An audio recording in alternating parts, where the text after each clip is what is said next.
Welcome back to The Upshot, the podcast about the funniest stories in sport this week. My name is Jack. Zach is here. Hi, Jack. You all right? Hello, I'm fantastic. On the pod today, the former West Ham player raiding museums to steal ancient treasures.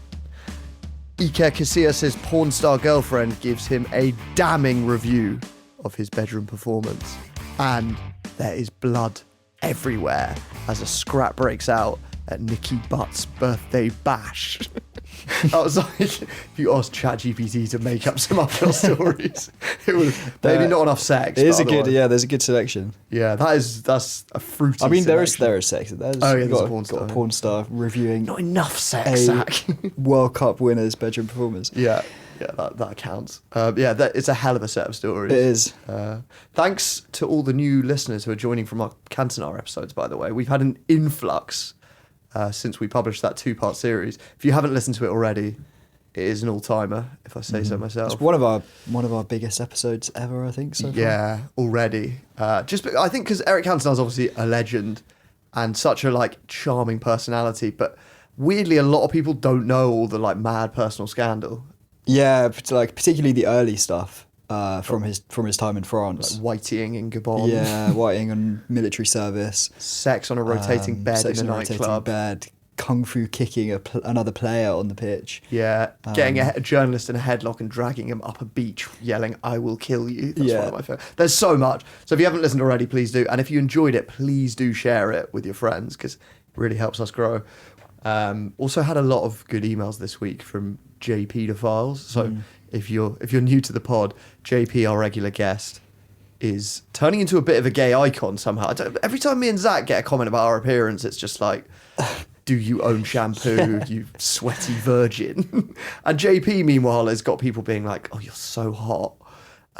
Mainly blokes. It's, a little bit jealous, especially considering this week, on Monday morning, I opened my laptop, opened the Upshot Reddit page, and was greeted by a picture of a sort of, I think it was like a screenshot of like a Lad Bible article or something that they dig it up every now and again. You know, they love these stories about when there's like one half of the couple is really big, sort of morbidly obese, and the other one is really skinny.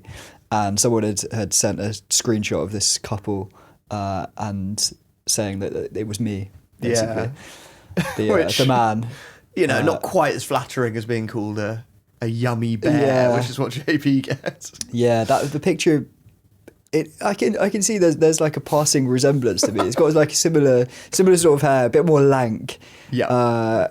It sort of looks like me if I never saw daylight and lived exclusively off Spam and Rustler's burgers. Yeah, if you were like a World of Warcraft addict for a few years, I think you might end up. Yeah. But I think it's the most upvoted post on the Upshot subreddit ever. Ridiculous amount, yeah. Tough thing to look at Monday morning. But we both get those things. JP doesn't though.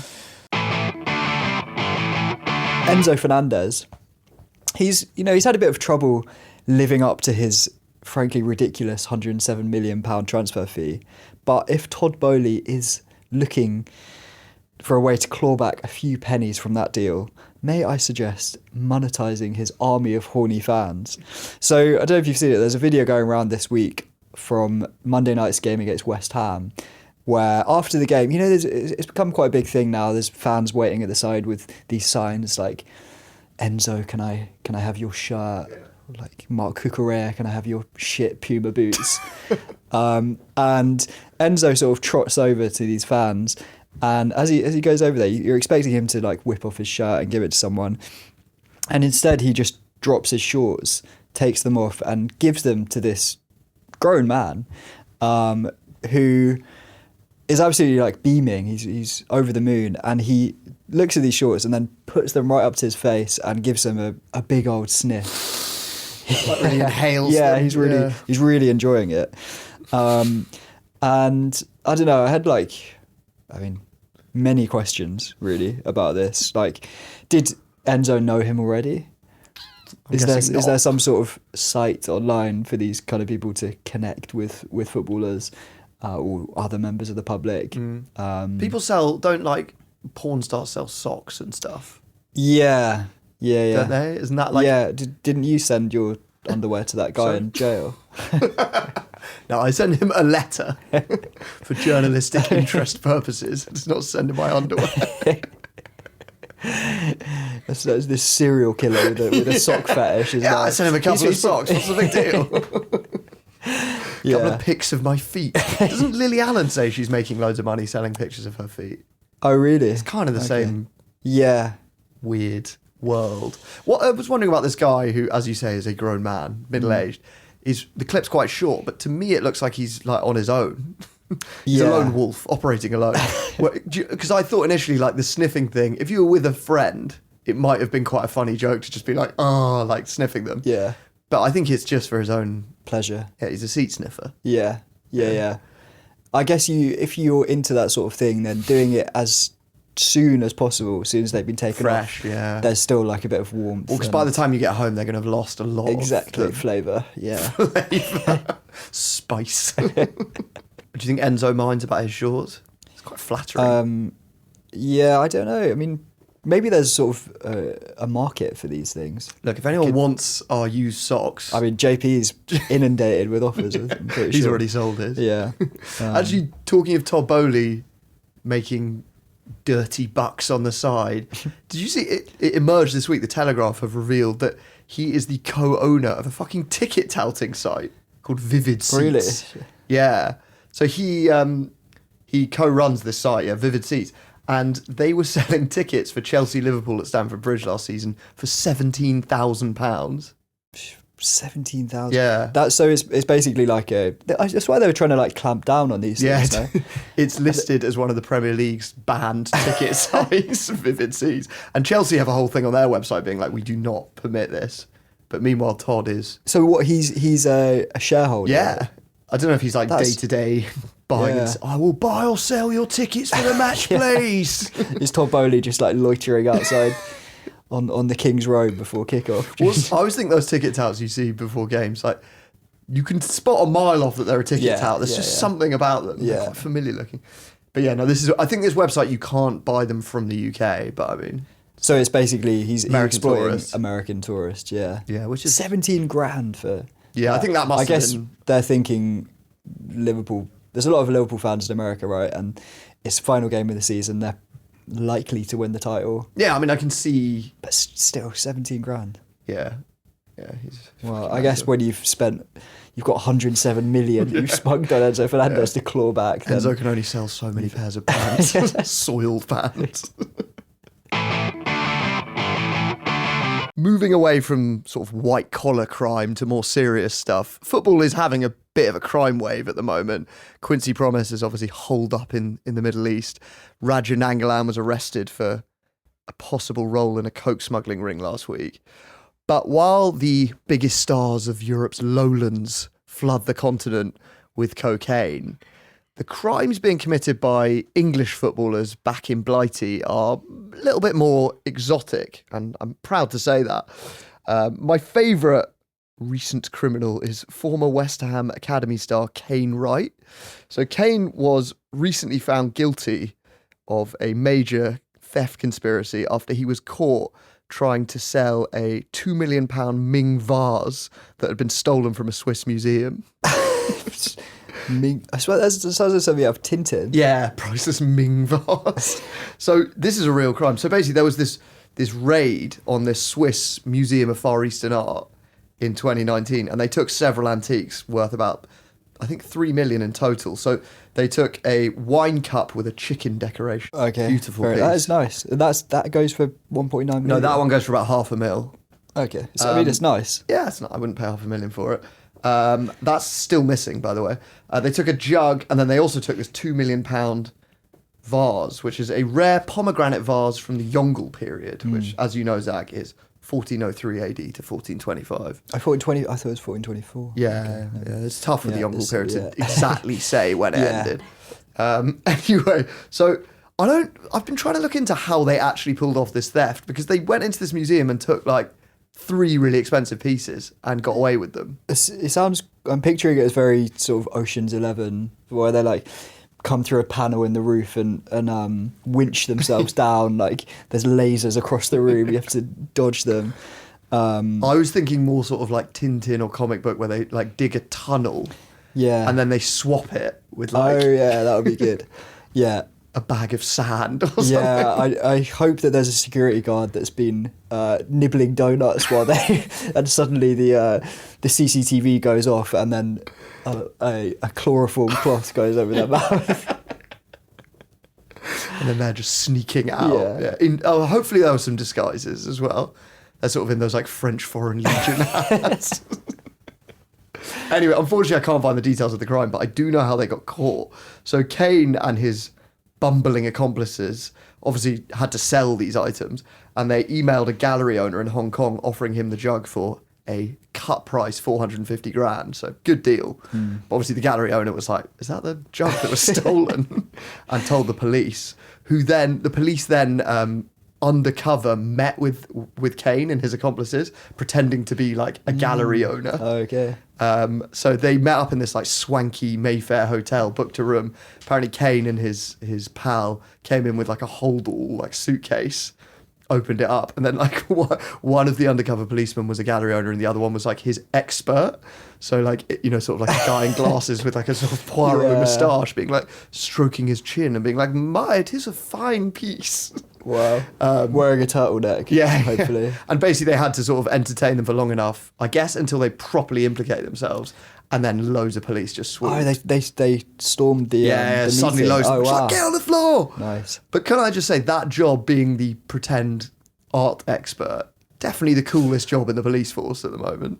Yeah, it's good to know they're still doing stuff like that. Yeah, it's better than like getting like a environmental activist pregnant. It's a lot more. This is the kind of undercover work we could all get on board with. Well, actually, and to be honest, this is the kind of crime we can get on board with. It's about a lot more fun than, you know, shipping pub grub cocaine in through Antwerp port. Yeah, I agree. It's hard to really be that angry with them, although the Crown Prosecution Service would disagree. They managed to get them convicted, and Kane and his pals are currently serving a 3 stretch in the slammer. But that is not the end of it, because he's also facing extradition to Japan, where he is accused of carrying out a £700,000 jewellery heist. God, he's prolific. Yeah, this guy is amazing. So he apparently in Tokyo in 2015, him and an accomplice, they basically posed as rich customers to get entry to a high-end jewellery store. You know those jewellery shops you have to like ring the doorbell to get in? Yeah. I'm picturing like one of them's like dressed as a woman with like a fox scarf. She's like petting a small dog. And he's like got a cane and a monocle. Come on, darling. Why do people not do these kind of crimes more often? Yeah, he's like, may I introduce myself? I'm Lord Melbury. So much more fun. Anyway, so they got in the store, and then it did go a bit Route 1 after that, because they then smashed the glass showcases holding jewellery and nabbed 46 items, just chucked them all in a sack, and then fled, assaulting a security guard on the way out. Okay. So it then turned a bit more standard. Yeah. But did he then try and flog the jewellery on Todd Bowley's dodgy site in the US? But how do you get rid of all that stuff? I don't know. Anyway, to be fair, they made it out of Japan 2 days later. And ever since then, they've been facing extradition. So Japan want Kane sent there. But his lawyers are arguing that Japanese prisons are too brutal, and it's against his human rights, I guess. But to be fair, it does sound quite brutal. So Japan has something like a 99% conviction rate. Really? Yeah. Okay. And I picture Japanese prisons being quite nice. No, I mean, look at their hotels. It's like a glass coffin with a thin bit of roll mat. Imagine what the prison's like. I reckon the food's decent. Yeah. I mean, apparently quite meagre portions is what I've read. And you have to do 40 hours of forced labour a week. Oh, really? Well, anyway, Kane is currently in the relative comfort of Her Majesty's Prison Wandsworth, which is, it's the prison where that guard recently, she got caught shagging inmates on video. Yeah, I can see why he prefers that. Prefers that to building the bridge over the River Kwai. Slightly different vibe. Anyway, impressive skills from Kane, right? Yeah. Those are 2 like Indiana Jones style robberies. Yeah, they really are. Yeah. What's he got next on the agenda? I think he's raiding the Temple of Dendur. He's cracking He's open. going to be, racing the Nazis to find the Ark of the Covenant. You know, like cracking open like a sarcophagus with a mummy in it, and it's like booby trapped. It is honestly something out of like Tintin. Or, yeah. What more? I would like more crimes like that. Yeah. If any young fun. aspiring criminals are listening, just less muggings and more. Just watch more movies. Yeah, get creative. Speaking of bumbling ways of getting caught, though, we did a story I think last year in our newsletter about Yugoslav Jovanovic. So he's one of these, these burglars who target footballers while they're playing matches. They do their houses. So he'd done Frank Lampard's house. He'd also done Kun Vishai, the late Leicester owner's house. He was like a prolific burglar, stolen millions of pounds worth of stuff. But Yugoslav was brought down in the end by an unsolicited dick pic. It's rule 27 of the Upshot. All dick pics are unsolicited and they never end well. And this is no exception. So basically he robbed someone's house, and then the police using CCTV, they basically tracked him down to a hotel he'd stayed in that night, which was a sort of launch base for the crime. And so they went to the hotel and asked the staff, like, do you remember this guy? And the receptionist apparently was like, oh my God, that's the guy. He sent me a dick pic.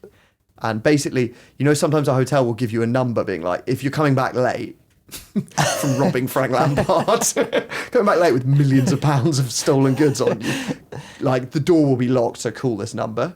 Yeah. So it was one of those. And so it was just the mobile number of the receptionist, and Yugoslav, horrible fucker that he is, obviously fancied her and thought the way to woo this woman was to just send her an erect dick pic, which he did. With the 2012 golden boot behind it. Yeah, check this out. Unsurprisingly for Yugoslav, it didn't work. He didn't manage to woo the receptionist, but she then gave his number to the police and they tracked him down using it. Really? And yeah, he got 11 years in the slammer. Okay. Do you think she had to do a sort of, they have like suspect lineup? An identity parade. An identity parade. What, a penis identity parade? That's it, I'd recognise that anywhere.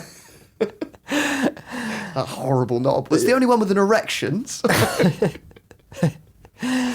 Finally, one more criminal mastermind for you. Thank you to Arthur, who sent in this story. We talked about Davison, the Brazilian, last week, and Arthur said, look, if you want crazy Brazilian footballer stories, here's a good one. It is the tale of Somalia. So there's a Brazilian footballer called Somalia, which is unusual. His real name is Paulo. Anyway, Somalia, he played for Botafogo in 2011, big team. And at the time, Botafogo had a rule that if you were late for training, you get a 40% pay cut, which is quite 40%? draconian. Yeah. Wow. Which just, Yeah. that... I don't know if that's a permanent pay cut or like that week, but anyway, it's a big punishment. And he basically went on a night out, got home at 4 a.m. and overslept and was 2 hours late for training. And panicking, he came up with an ingenious plan. So he rolled into training at about 9:30 and covered in sweat. He told the manager, I've just been abducted at gunpoint. And obviously everyone was like, oh my God, what happened? And he said that he was driving to training and he was carjacked. And then the thieves drove him around Rio de Janeiro for 2 hours, basically making him like take money out, stealing all his jewelry. Obviously the club were like, this is awful. They called the police and were like, tell him what you told us. And at this point he's like, this is getting a bit big. But so then he told the police and the police were like, okay, cool. They went and checked the CCTV, and apparently at 4 a.m. they just see footage of Somalia sort of samba dancing his way into his apartment building, doner kebab in hand. And then at 9 a.m. they see him like rushing out to training, having overslept. Yeah. So case closed. That's a good story. Do you reckon next time he just tried the old train was cancelled? Yeah, my alarm didn't go off, so I got kidnapped because I was late for training.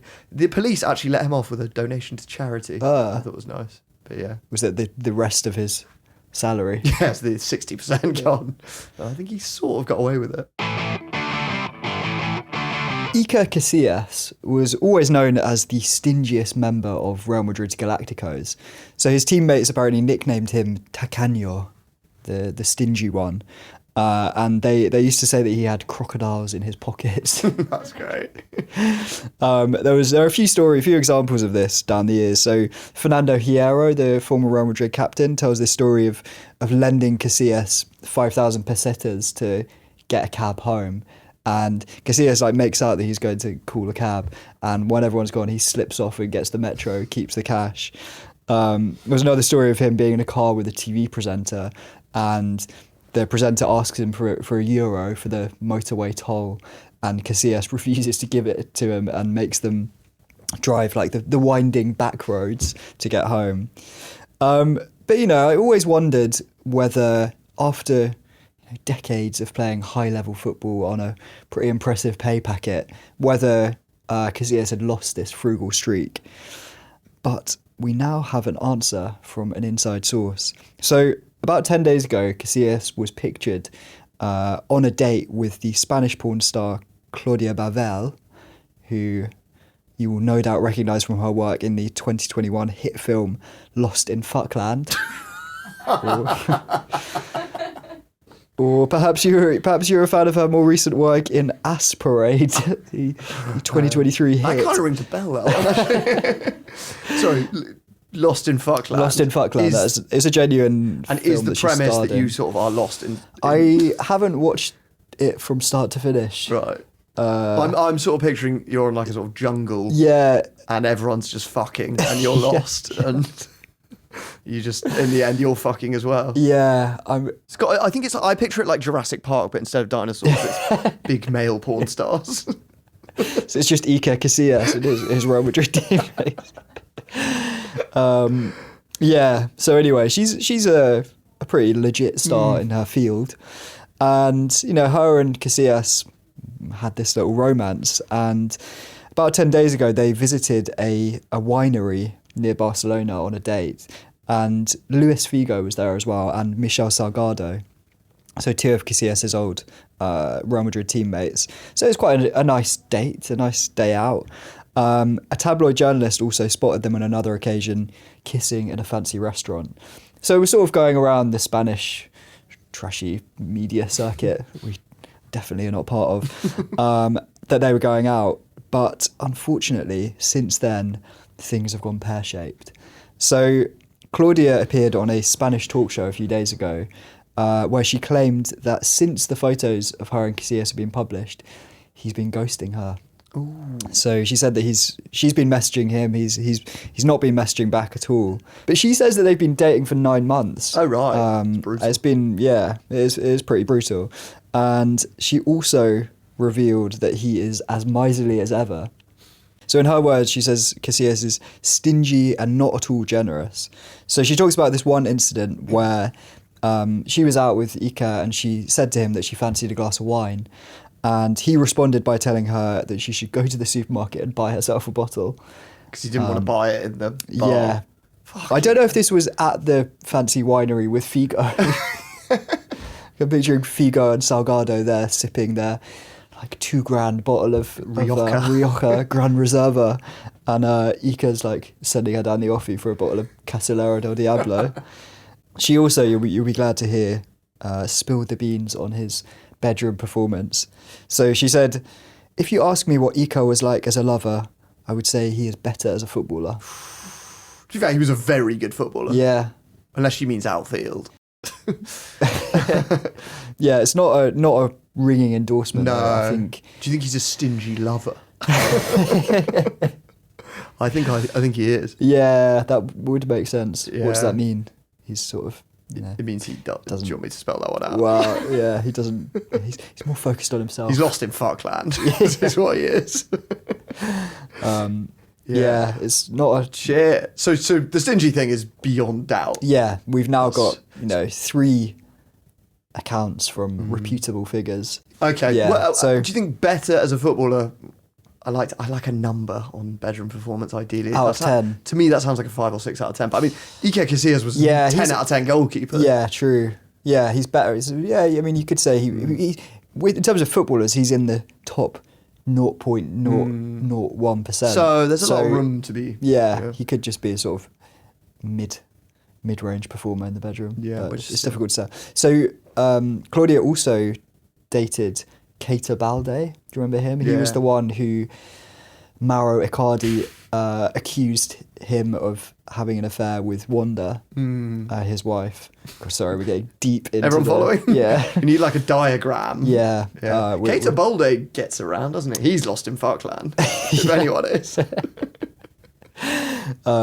Yeah. And he doesn't want to be found. No, he's yeah. Okay, wild. So Casillas has ghosted her, and he's ghosted her, and don't I to be understand honest, ghosting. like, I can't really see them sparking things up again now that she's this is just over a 10-day break, and she's gone on. Was that 10 days and then she's gone on television? Yeah, I think so. Right. Okay. Yeah. Yeah. The door is now shut. Yeah. Or move on to probably back to Keita Balde. Yeah, I don't know if he's. I think he might be married. I don't know. Really? Well, Either way, I'm not sure. the wheel keeps turning. Yeah. As the less celebrated member of the class of 92, Nicky Butt is used to playing sixth fiddle behind, Beckham, Scholes, Giggs, the Neville brothers. Is there anyone else? I think there's an even shitter one. Well, I mean, no, all of they none of them were shit. They were all good. Yeah, but there is that. There's that famous photo of the class of 92 where they're all arms around each other. It's actually part of a larger photo that you don't see very often. There's an extra one at the end who's cropped out of the picture.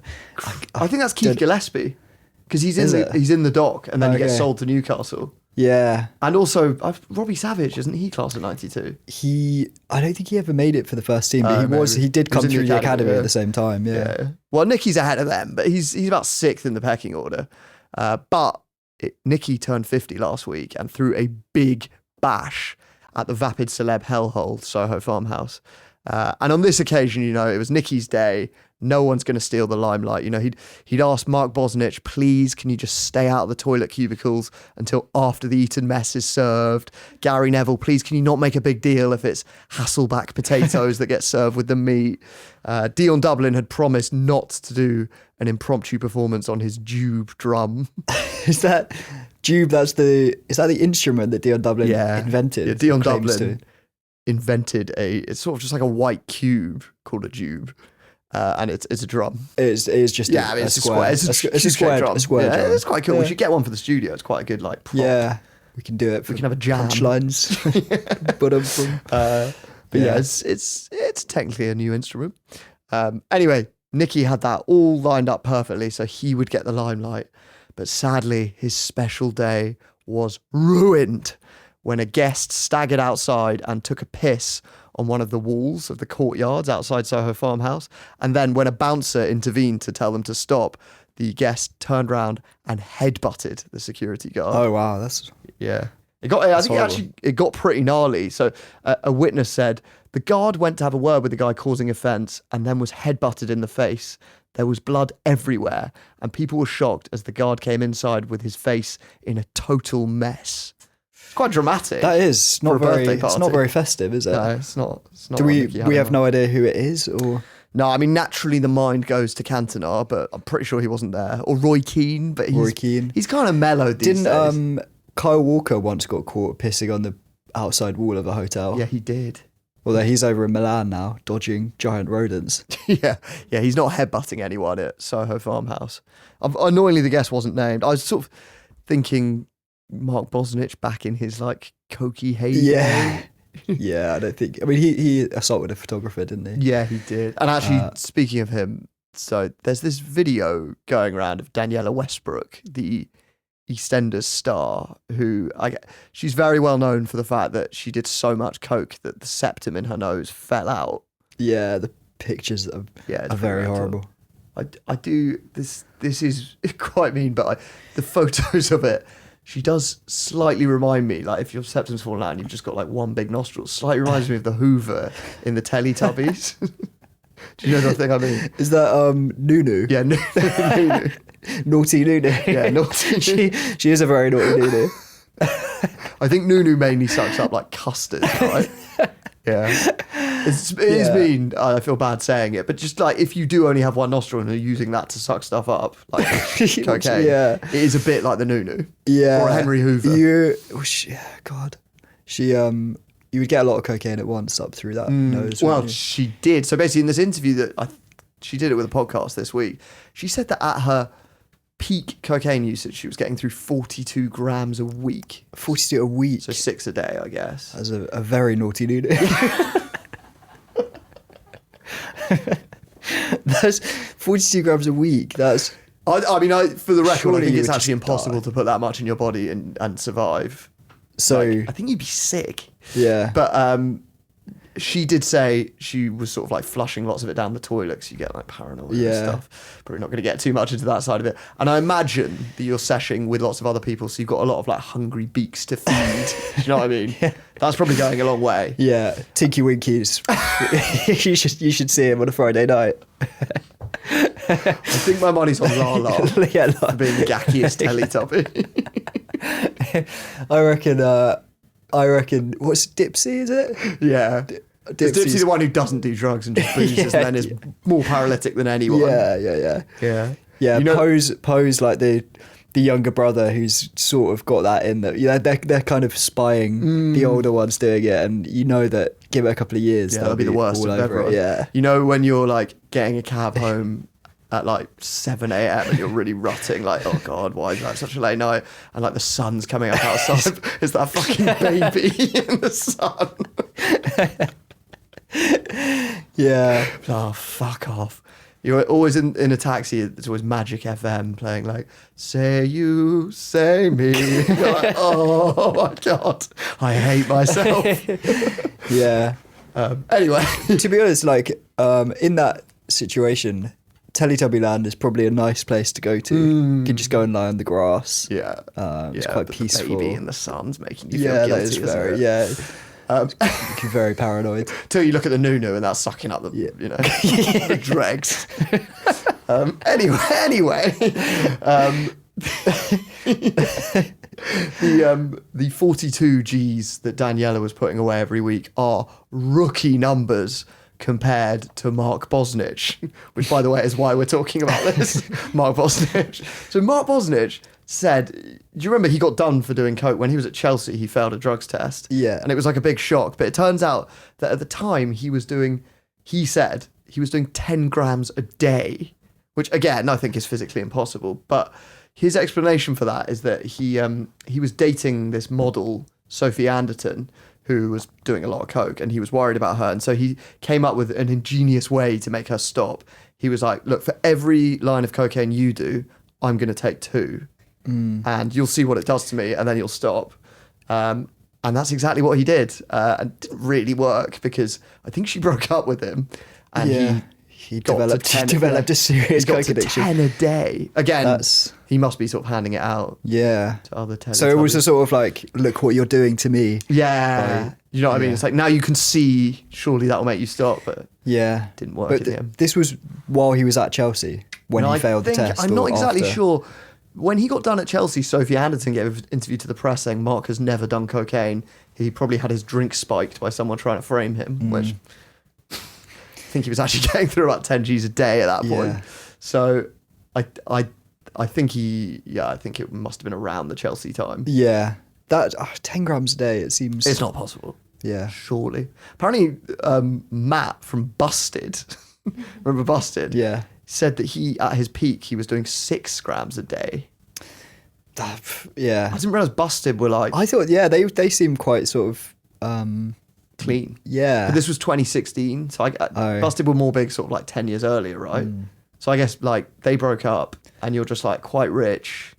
Yeah. Bored. Once you've been to the top, of Busted, it must be hard to recreate those highs. Yeah, true. Genuinely. Yeah, they do have got a few baggers, don't they? Oh, they do, yeah, no doubt. In non-Teletubby news, it was deadline day this week, and clubs were pulling out all the stops to get deals over the line. Aston Villa were promising Marcus Rashford as much bruschetta as he could eat, with all the seeds removed from the tomatoes.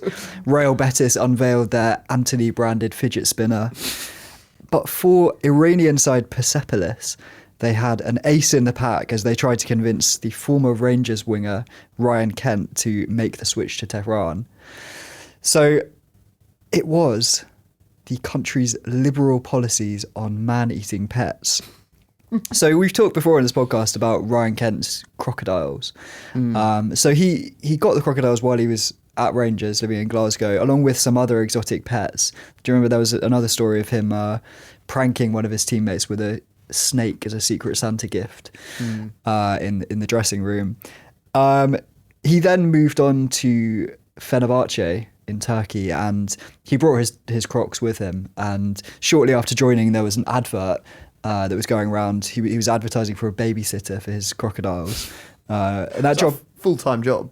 I don't know if it was full-time, but it did come with health insurance, which you will need. But anyway, his contract with Fenerbahce was terminated in October, and there's been a few different clubs sniffing around him. And according to the Tehran Times, the fact that it's legal to keep crocodiles at home in Iran was a deciding factor in Ryan's thinking. And he's on the cusp of sealing a move to Persepolis. They've snapped him up. Oh, they certainly have, yeah. So it's happening because of the crocodile thing? Yeah, it appears that was a deciding factor. Yeah, Iran's famously liberal laws. Yeah.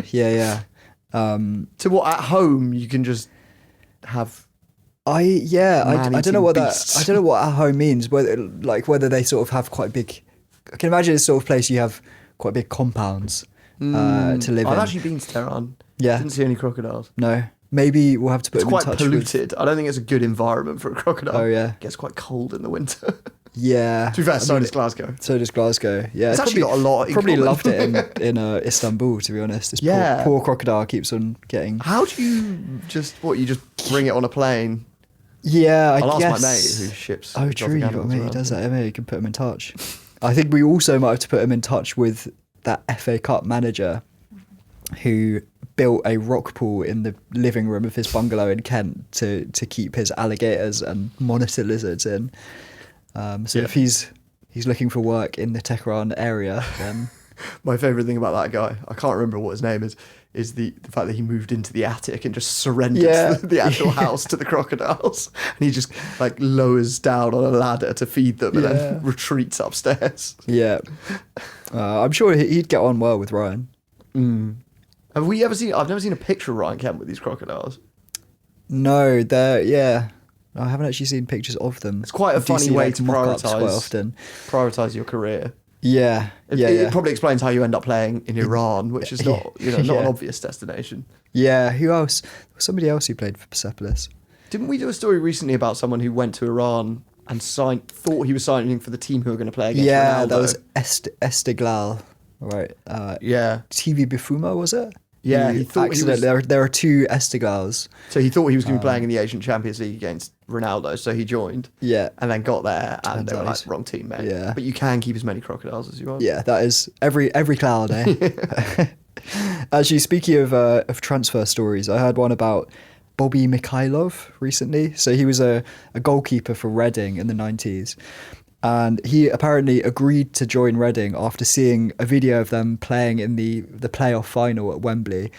And so it was at Wembley, 90,000 seater stadium, and he thought that was their home ground.